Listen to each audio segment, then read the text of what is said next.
এই ভোটাররা ইভিএমকে ভয় পান, ইভিএমের সাথে তারা স্বাচ্ছন্দ্য বোধ করেন না।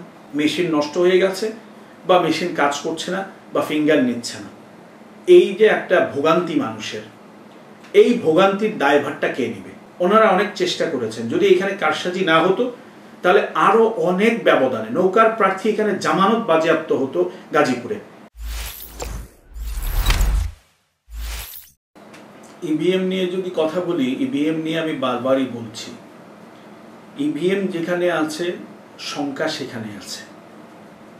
ইভিএম এটাকে যারা ক্ষমতাসীন আছেন অথবা যারা পেশি শক্তি ব্যবহার করতে পারেন তারা খুব সহজেই ইভিএমকে তাদের পক্ষে নেওয়ার সুযোগ রয়েছে।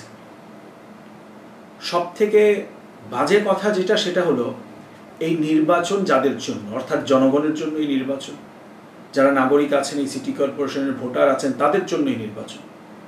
তাদের ভোটাধিকার প্রয়োগ করা যদি না হয় তাহলে এত টাকা খরচ করে নির্বাচনের কোনো প্রয়োজন হয় না। এই ভোটাররা ইভিএমকে ভয় পান, ইভিএমের সাথে তারা স্বাচ্ছন্দ্য বোধ করেন না, ইভিএমকে তারা ভালো জানেনও না।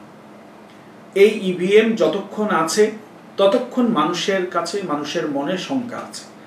মানুষের সংখ্যা থাকলে আমরা প্রার্থী হিসাবে, আমরা জনগণের সেবক হিসাবে আমাদের মধ্যে শঙ্কা থাকাটাই স্বাভাবিক। ইভিএমের পুরা পারসেপশনটাই আমার প্রবলেম, যা সমস্যা হলো এখানে জনগণের সমস্যা।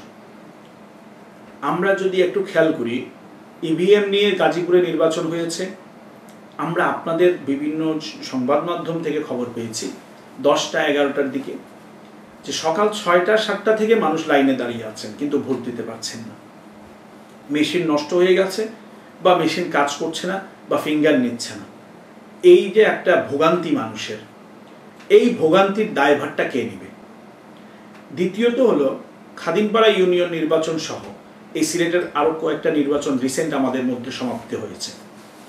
এগুলোতে যদি আপনারা একটু খোঁজ নেন, অবশ্যই আপনারা খোঁজ নিয়েছেন, দেখেছেন, সেখানে প্রত্যেকটা বুথে বুথে আপনার কেন্দ্রের যে বুথ ছিল, প্রত্যেকটা বুথের মধ্যে সরকার দলীয় বিভিন্ন কর্মীরা বসা ছিলেন এবং খুব সহজেই সহজ সরল মানুষদেরকে তারা বাইপাস করে নিজেদের প্রতীকের পক্ষে ভোট নিয়েছেন।